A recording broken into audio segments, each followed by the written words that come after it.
My name is Ling Faith Hewerts, and I am the director for New Mexico MESA. We are part of the consortium that is MESA USA. And today we're really excited because this is our first alumni event as a group. And we have a panel discussion with some rising STEM leaders that are former MESA students. And this is our opportunity. We see it. Part of that excitement is that we're really looking forward to having relationship building opportunities for our alumni. Hi, Titan. Thank you for joining us today. We will be, let me just give you a quick rundown. I'm going to introduce our panelists. Super exciting times have these young leaders here with us today. And please feel free to share in the chat, which many of you are doing right now with your hellos, where you're from. Fantastic for us. We will be taking questions at the last part of this event. So with no further ado, I would like to begin by introducing our panel members. And let me just get screen sharing. So hey, Anita, could you give me screen sharing capability?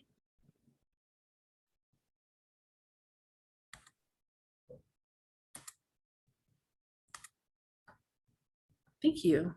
All right. All right. So today we have with us, I should have this up sooner. Today we have with us Dylan Moriarty, is from Sandia National Laboratories. He is a geoscience engineer. He's been named the 2019 Most Promising Engineer or Scientist by the American Indian Science and Engineering Society. The award is given to American Indian, Alaska Native, Native Hawaiian, Pacific Islander, First Nation, or other Indigenous persons of North America with less than 5 years of work experience since their last degree. A member of the Navajo Nation, Dylan joined the team of geoscientists at Sandia National Labs in 2014. He specializes in spatial statistics and data analytics. He is, it's a field he first learned about as an undergraduate with an internship at Sandia, and he stated that this particular field of interest is a great tool set that can be used with various engineering problems. I'm paraphrasing his quote. So welcome, thank you for joining us today, Dylan. We have also here with us today Stephanie Rosales. She is an electrical engineer with Starlink team at SpaceX, providing the world with fast, accessible internet. She previously owned quality assurance for performance and capability on the game, I'm possibly going to mess this up, Valorant, and at Riot Games, where she joined the Diversity and Inclusion Council and supported accessibility features. Before that, she worked in QA on The Last of Us Part 2 at Naughty Dog. Stephanie was involved in MESA at San Francisco State University and earned her degree in electrical engineering. And our third panelist is Titan. I don't want to mess up your last name. Could you help me out? Taliaferro. Thank you so much. Taliaferro. So Titan Taliaferro is a software engineer with Johns Hopkins University Applied Physics Lab and specializes in software design and analysis. He recently graduated with his Bachelor's of Science in Computer Science with a focus in software engineering and a minor in leadership studies from the University of Maryland, College Park. Prior to graduating, he developed technical interests through summer enrichment programs for robotic programs with MESA. So fantastic. Welcome, everybody. Thank you so much. I am going to just go ahead and jump in with our questions since we have a limited amount of time today. So first, I'm going to throw this question out for Stephanie. How did MESA prepare you for what you've been doing in your career? Ooh, how did MESA prepare me? I don't remember what year it was, but there was a particular conference where Victor Glover was a speaker, and he is a NASA astronaut and flies with SpaceX Crew Dragon to the International Space Station. So honestly, hearing him talk and knowing he came from MESA was such an inspiration to me and made me feel like I could do it. Because I honestly didn't think I could be here at SpaceX even today. I was like, oh, I'm never going to be good enough, that sort of thing. But seeing him inspired me. So Yeah, I just loved the program at SF State. Even the mentorship with where they paired me with a Cisco employee helped me because they always gave me feedback on the way I interviewed. And I would say that's how they prepared me. Oh, wonderful. Oh, great. We didn't know about that moment of inspiration. Titan, how about you? What prepared you?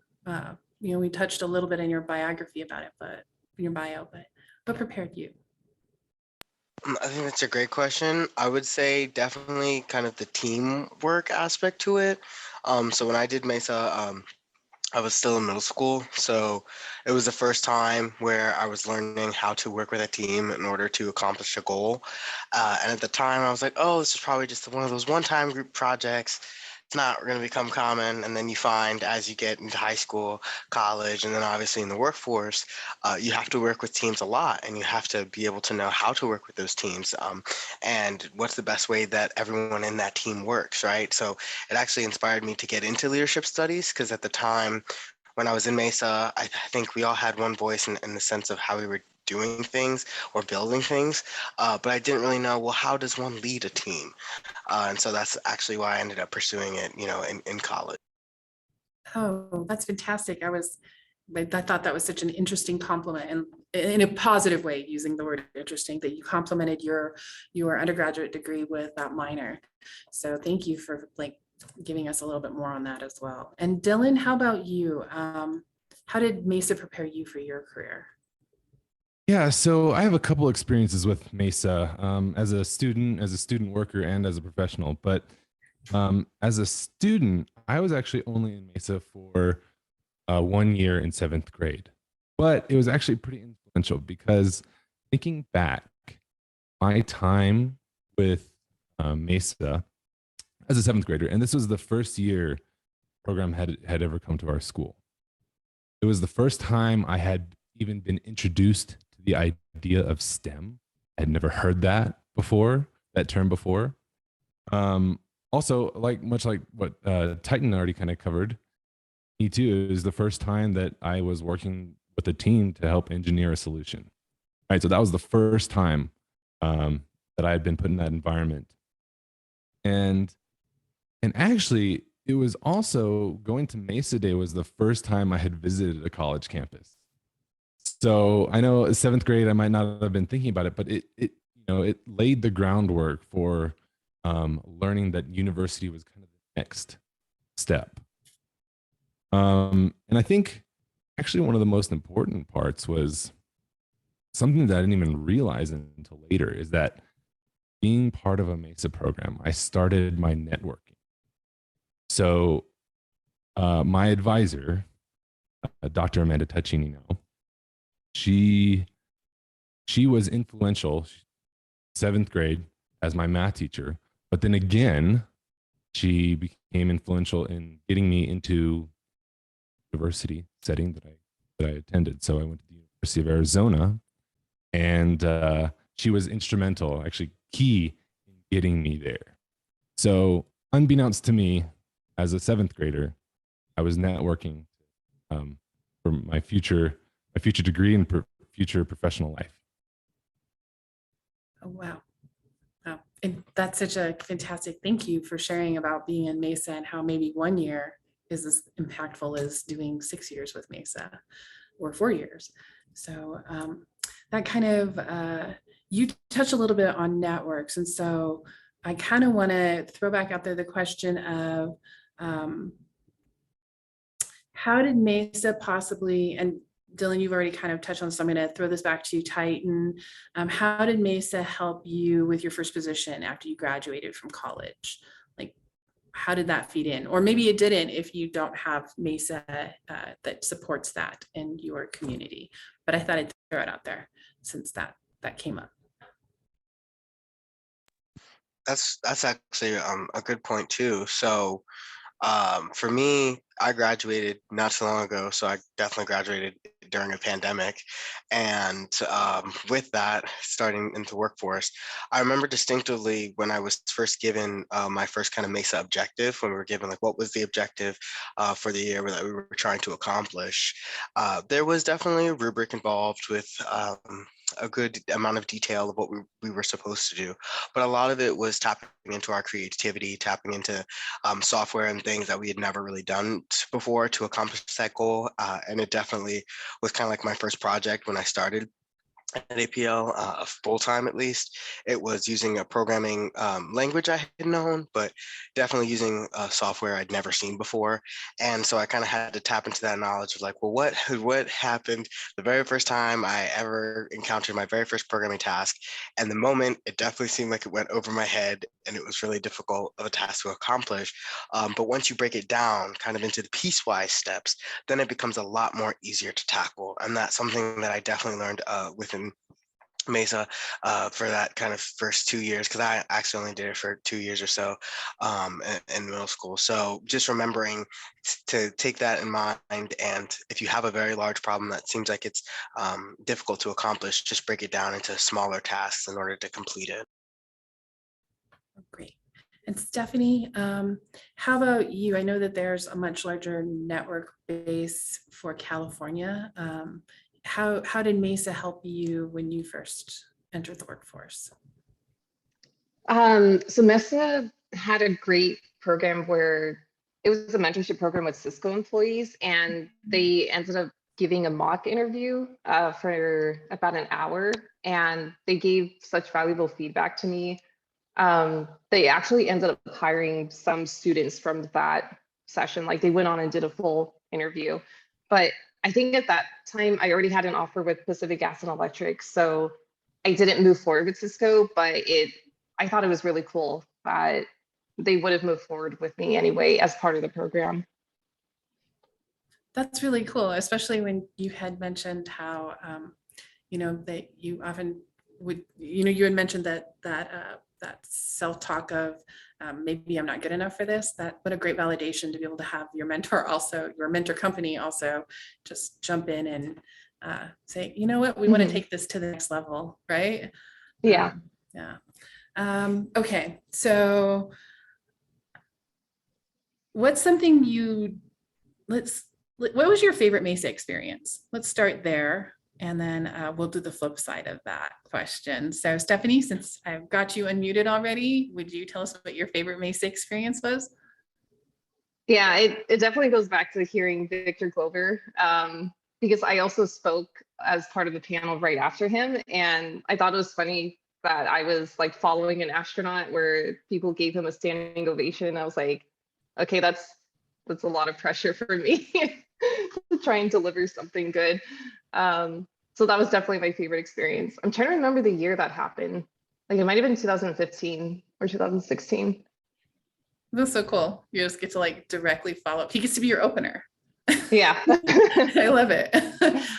Okay, so on the flip side of it then, what's maybe something that you would have improved upon in your MESA experience if you could? I definitely wish there were more events. I felt like there weren't enough throughout the year. So that's something I would improve on. What do you mean by events? Like, could you maybe expand a little bit, like more in-person, like large scale regional events or statewide events or like social events or competitions? Just curious. I mainly remember the conferences through MESA. So other than that, I think more local events would have been nice, like even at my school.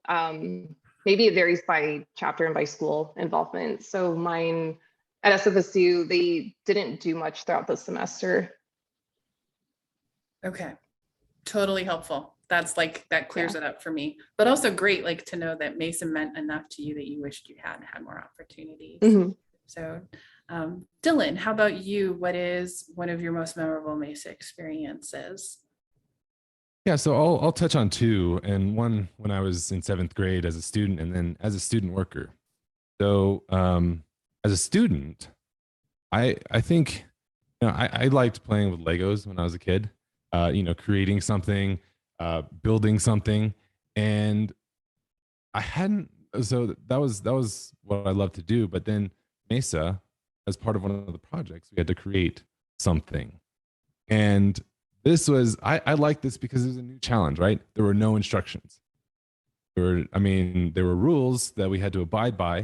There were constraints, but it was just kind of like a new experience, a clean slate. It was like a new way of assembling something where you following, but you were actually kind of like charge and building this. So that was, as a student, I really enjoyed that, and I do remember that a lot.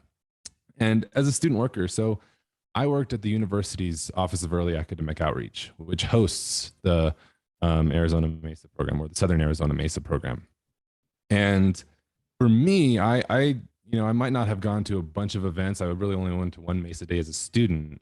But as a student worker, I participated in a lot of MESA days. So every year that I was working there, and all the events. And really, the thing that excited me the most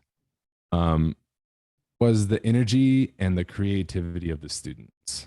So kind of seeing that from the other perspective, that's really what keeps me going. That's what drives me. And honestly, I've been involved in outreach ever since, because that just really energizes me. Excited to do the work that I do. Yay. It's great to hear that. Oh, and then maybe something you could touch on for us about if you could improve on something or an experience, what could you have improved on with your MESA experience? Yeah, I would have to say mine is kind of similar to Stephanie's. I think I went to middle school in a very rural part of Arizona. So we were one of the few MESA programs, and that was the first year that MESA was hosted at that school. And so I think, one of the things was just trying to get MESA out to these kind of more rural schools. And so when I was a student worker, that was kind of the issue that I saw, is that there wasn't a whole lot of programs like us. We were very isolated.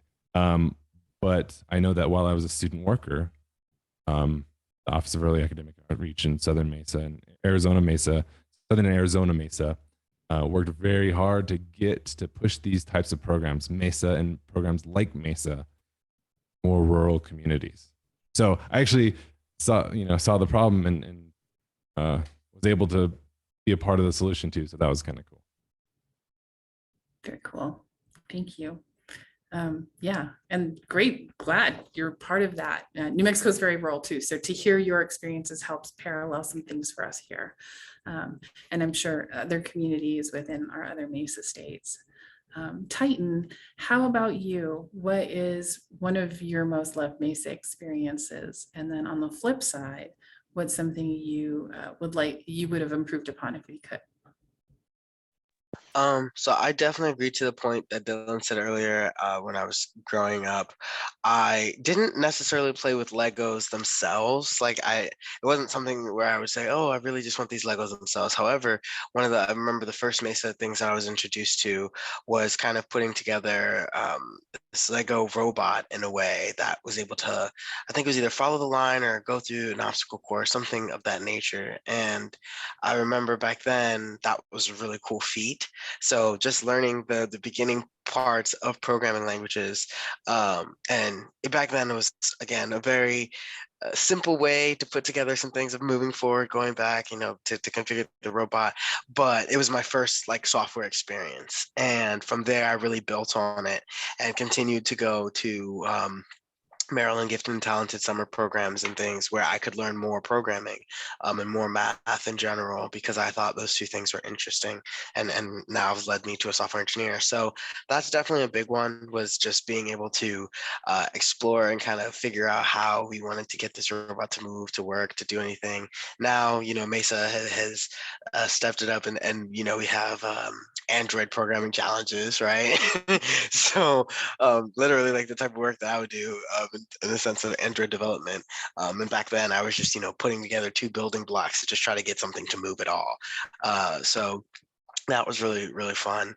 As far as probably I never actually got a chance to attend any of the MESA conferences. So I don't know if that was just my mentor at the time perhaps didn't know or didn't tell us, but that's one thing I didn't get to do. So maybe getting that exposure and having more of the networking, because I will say I networked within my group, within my mentor that I had at the time, like my science teacher, but I wasn't actually able to go and see other teams, like meet other teams, and see the things that they were able to learn and gather from it. So that's probably something I would have liked to have that experience of back then. I feel like it probably would have given me my first space into networking and probably just navigating that world a bit better. And then, now with all the different types of ways in which we can communicate, if there was like a newsletter of some sort that was telling all of the cool MESA scientists or MESA alumni or the events that were going on, I probably would have been a little more engaged if those resources were there then. And thank you for that, because that's we're working on that. We're working on that. We're working, build it. We're working, and we will continue to work to make that happen. But gosh, thank you guys so much for your candor and those answers. That is so very much appreciated, because that's the kind of stuff where, I'm going to show my Midwest background by saying shooting ducks in the dark sometimes, that we're looking always like, what can we do to improve? Where is the most need? Where, students could tell us former students could tell us, like, what could we do? The fantastic answers. Thank you so much. So I want to take the question in a little bit of a different direction. Again, very focused on you. If you could dial back into your past MESA self, what advice would you give your former MESA self? What would you give students now, even? Like, what would you tell yourself? I'll start with Dylan on that one. Yeah, sure. Well, as a seventh grader, if I were to have a conversation with my seventh grade self, a lot I'd say. But in terms of MESA, I think really for me, it would be to grow that connection with your advisor, with your mentors, because your advisors and your mentors are going to be your champions. They're going to have your back. They give up their time so that you guys can get the experience, or the students can get the experiences and education that everyone deserves. So I would just say thank you to your advisor a little bit more often, and two, get to know them, because they are really there for you. They want to see you succeed. Awesome.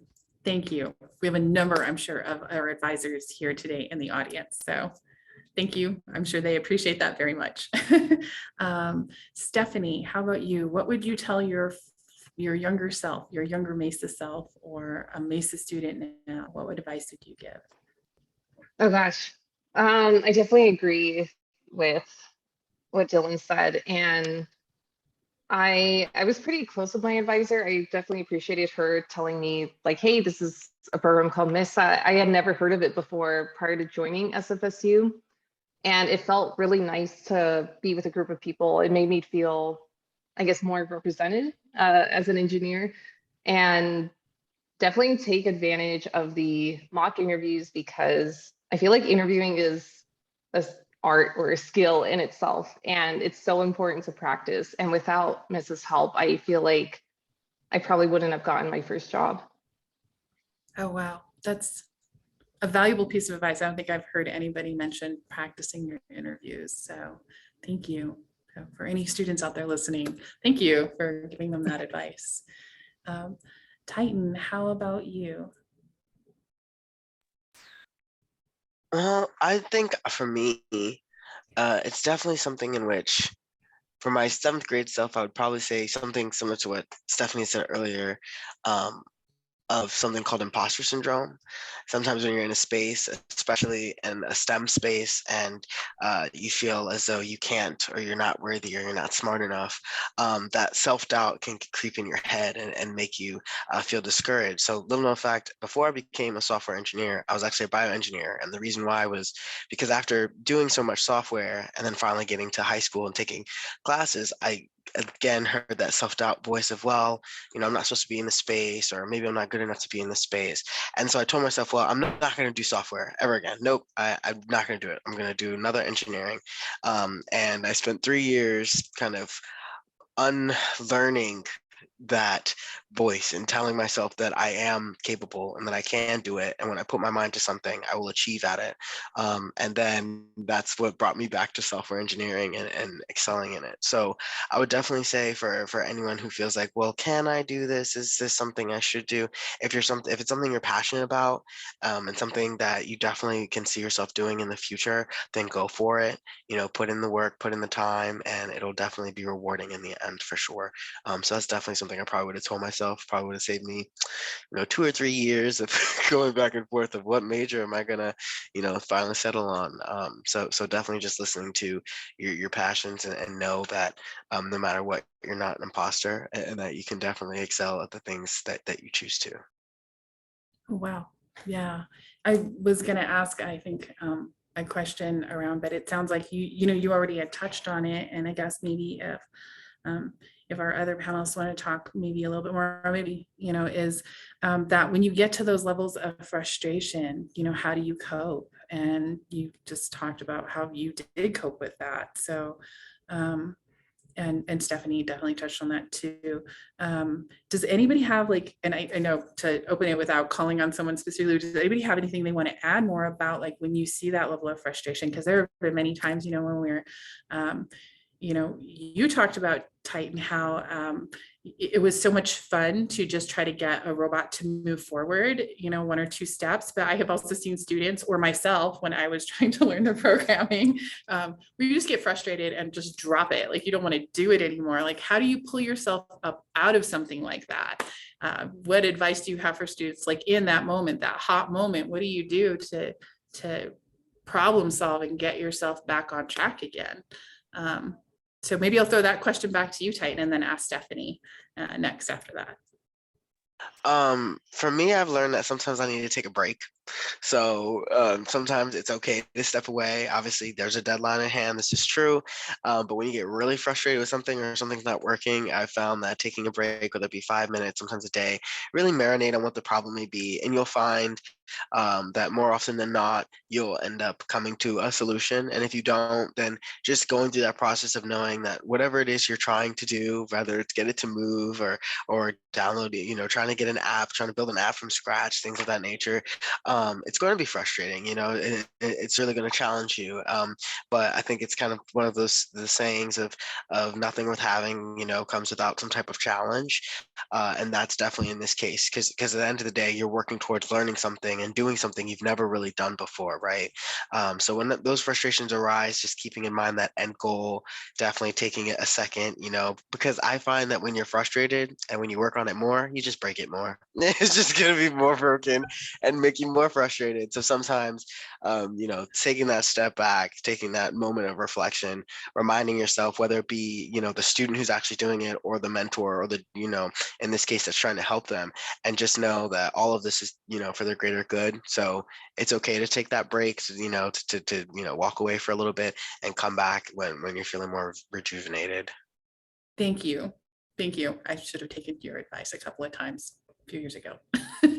Stephanie, how about you? When you're in that hot moment, what do you do to cope?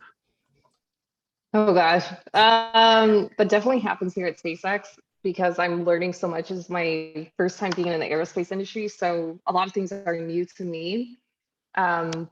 Walking away and resting, making sure you're well rested, like you are sleeping and that you're well fed is important.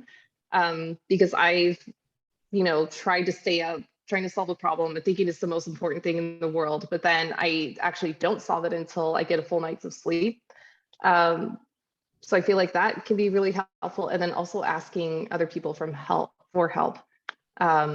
someone more senior, and you'll often find that maybe they don't know the answer, but they can help direct you to finding it together. So it can be really humbling when you encounter problems that you can't solve.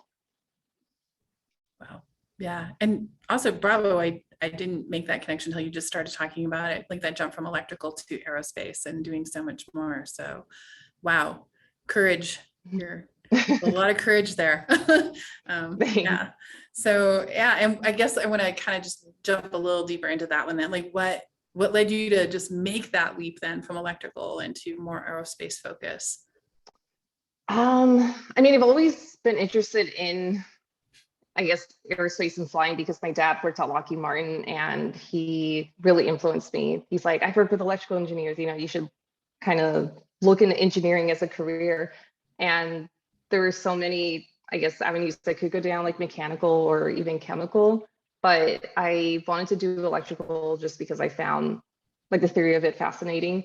But going into aerospace, that wasn't a degree that SF State offered. So I felt like having a foundation in something, basic like electrical would be able to carry over. And some things do, but yeah, I just always wanted to try it. So here I am. Good for you. Yeah, super cool. Girl power. Dylan, how about you? What do you do to cope in those hot moments, like to get yourself back on track again? Yeah, so there's a couple things, but I'd like to revisit the imposter syndrome that Titan mentioned earlier.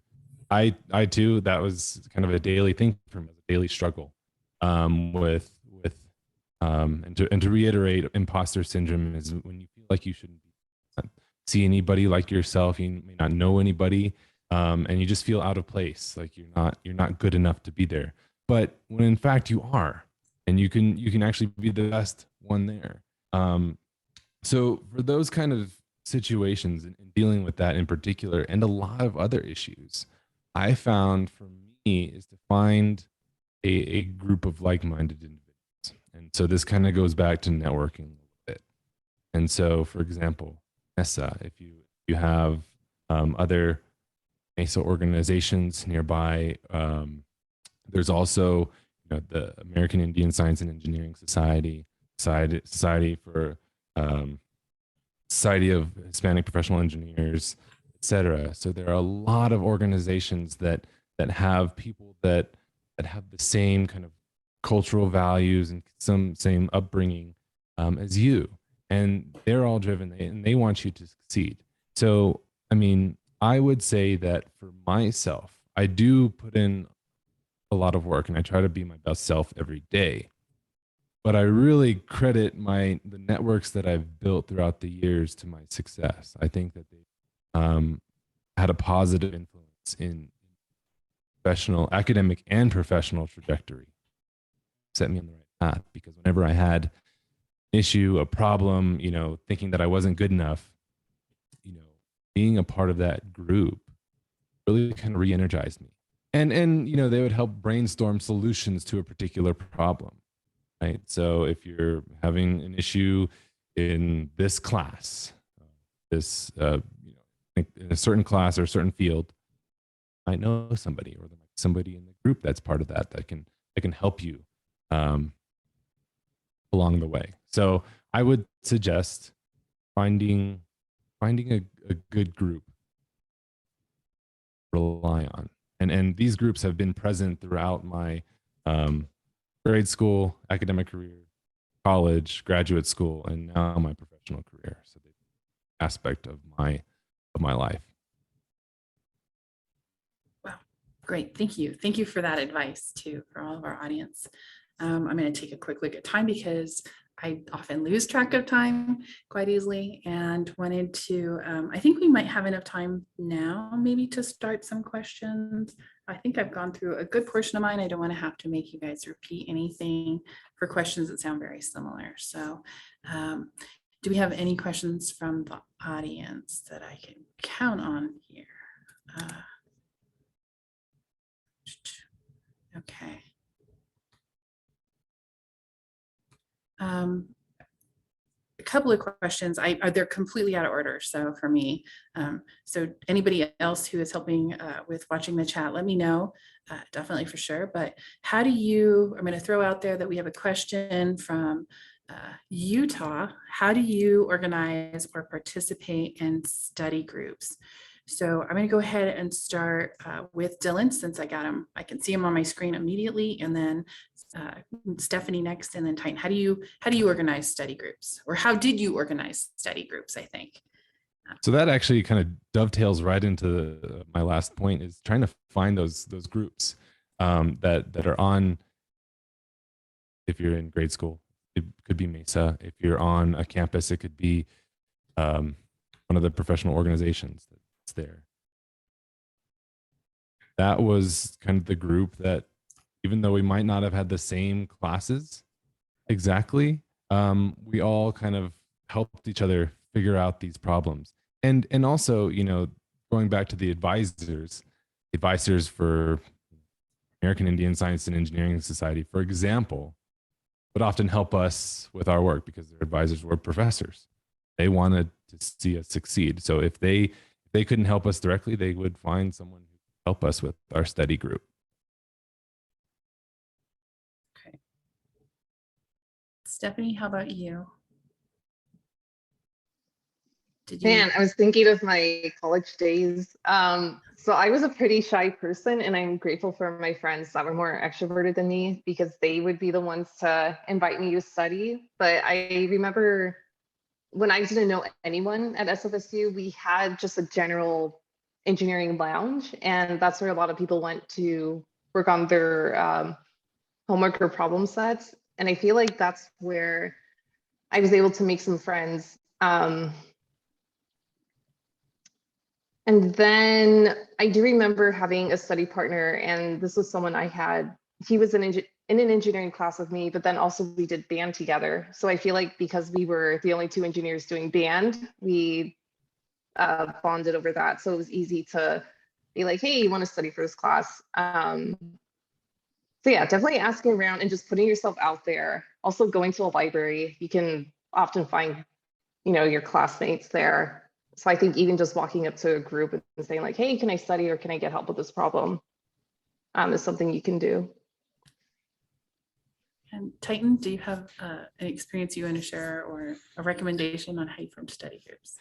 Yeah, so I actually was kind of the more extroverted one, right? So to Stephanie's point, I would be going to the library, and someone who's more introverted or shy would come up like, hey, would you mind studying with me? And I'd be like, of course, because for me, studying was always a way, especially in groups, to not only confirm what I know, but then be able to teach it to someone else if they didn't know, which then, confirmed or clarified any questions I might have had, and showed me, do I really know what I think I know, So that was great. And then usually what I would do is find people in my classes that were honestly just nearby in proximity, and just ask them, hey, after class, do you want to study and get together, or do you want to create a group chat, and then before tests and stuff we can that we kind of sit down and ask each other these different types of questions, things of that nature.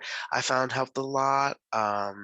And then sometimes I would ask my professor, like, hey, is there anyone that who's just like got this topic just down pat, that just knows it, if I was having a lot of trouble, and then usually they would lead me in the right direction, and then I would just create those connections and bonds from moving forward. Great. So one question that is outstanding is what has your volunteer experience been like since you've graduated? What your volunteer experience with MESA been like? And Dylan, you had touched on it, that you did through the Office of Outreach that you did and do. And so maybe you could start with you and ask if you could just expand a little bit on your volunteer experiences since graduated with MESA. Yeah, so thank you for that question. I was fortunate enough to work as a student worker at the Office of Early Academic Outreach at the University of Arizona. And that was my first outreach experience, like being on the other side of helping these outreach programs. And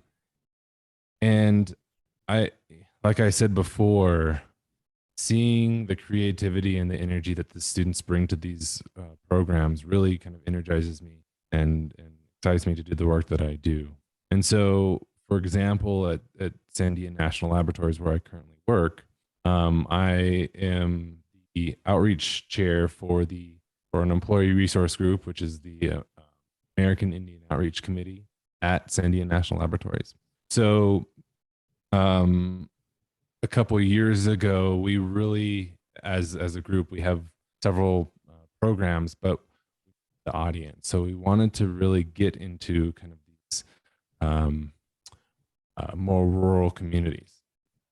For having grown up in a rural community, I wanted to make that push to make sure that we got into that audience itself. So I kind of pushed for actually leveraging MESA.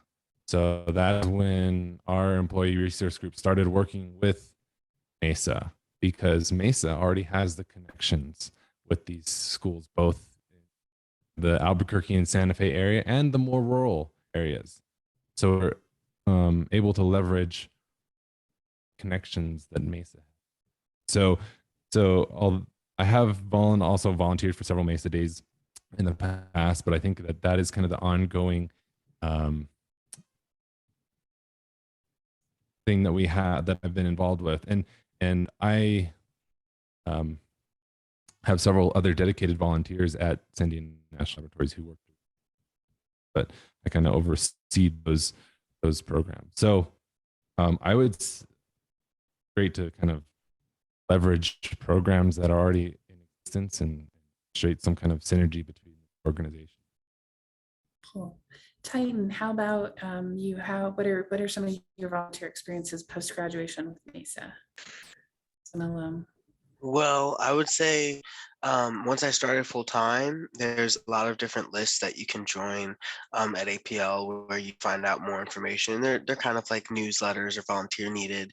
And the STEM office had actually said that they needed some volunteers for providing for the most recent MESA lesson that passed, just giving them a good overview of kind of the Android software. And so I thought that was a great opportunity, again, for me to not only help the next generation of MESA students, but also be there for all the advisors who were going to be helping said students, because I know programming, especially if this is your first time doing it, is difficult. So I got involved in that sense.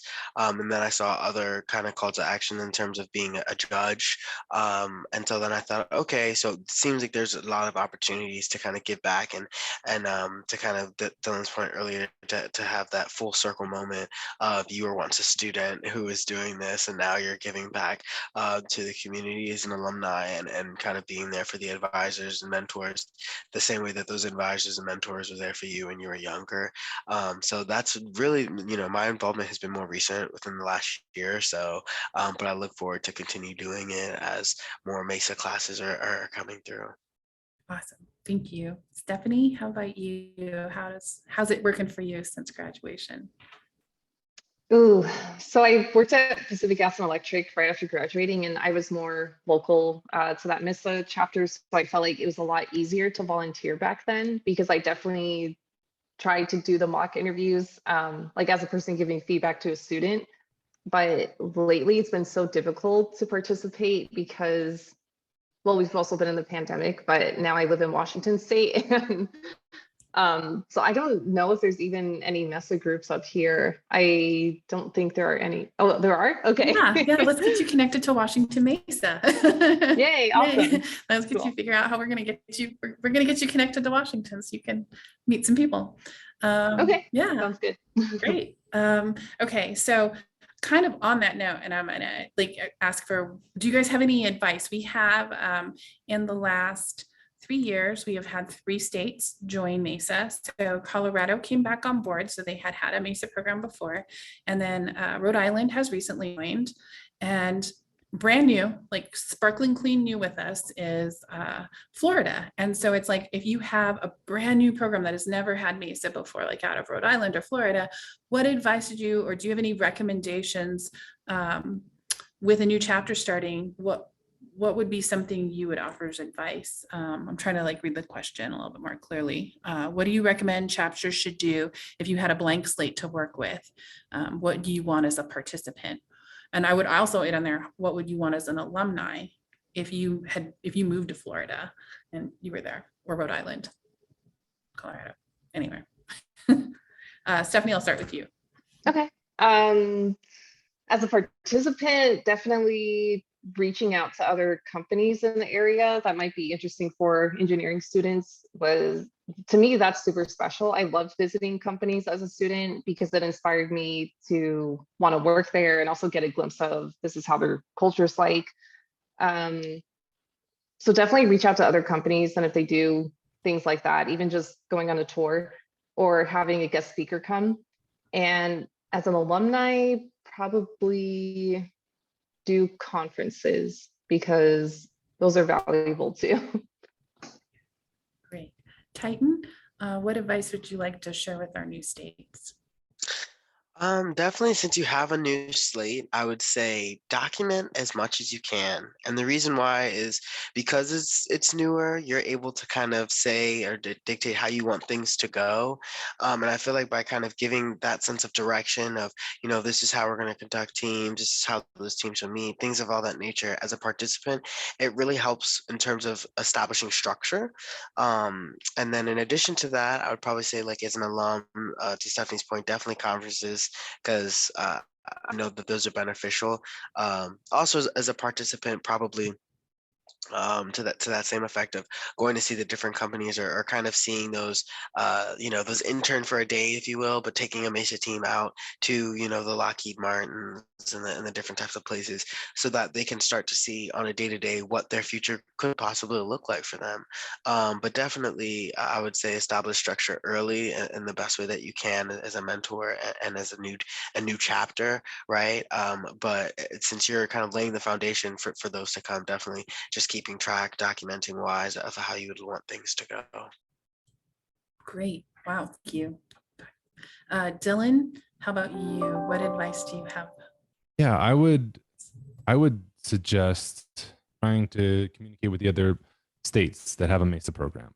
Trying to look at success stories where other states may have succeeded and where they maybe have faltered a little bit.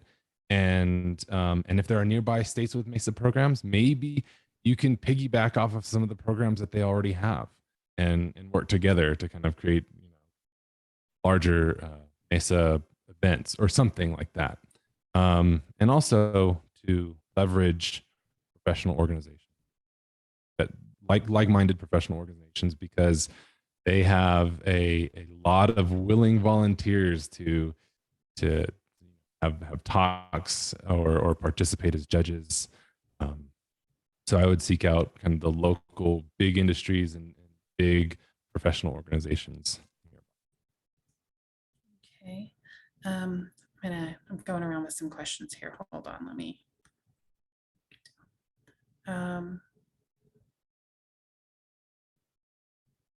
Okay. MESA's National Engineering Design Competition is focusing on designing for equity within your community. What does this mean for each of you? So Dylan, I see you smiling and you were unmuted and then you muted. I mean, I worked with Rudy, so he would ask this kind of difficult question, this large overarching question. But thanks, Rudy, for that question. I think it is. I mean, when you're designing these competitions, really need to look at the unconventional, right? Because the conventional has kind of already been solved. Big schools, they get a lot of the programs, but a lot of the rural schools, I think, kind of pushing into that area would help. Some kind of program that they can participate in, and also, just looking at solving the world's issues. I mean, United States, but these also have global problems. So, for example, maybe there's a technology that's already in existence, but maybe we could make it cheaper and more accessible to other people. So that's my 2 cents. Wait, you did know that was from Rudy. I was just looking to say, where did that question come from? So Stephanie, how about you? What is designing for equity mean to you? And this is going to be our last question, you all. So I just wanted to let you know, there's so many other questions that did get asked in the chat, and I'm apologies for not getting to them. I did want to give equal time to each of our panelists and their viewpoints. So I just want to address that, but this is going to be our last question. So Stephanie, what does designing equity mean for you? I'm actually not sure I understand the prompt. It's designing for equity in a community. Is there an example of what that would be?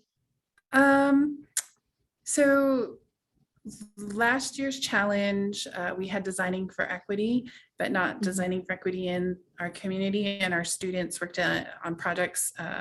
I'll just give the example of our New Mexico middle school team wanted to address color blindness at night for traffic lights. And so they Okay, that's created so an cool. app that you could download to your phone to be able to help you, like the light is turning yellow, the light is turning red. And so that's an example of like what came out of that. But this year we kind of honed it in and left it very open-ended by just using the term community. So you could be your school community, it could be your your town. We left that up to the students to decide where that was going to take them. Okay, yeah, that's so cool. That's really hard. I feel like I would want to, I guess, go out and try to find what problems exist in the community and like what's the most glaring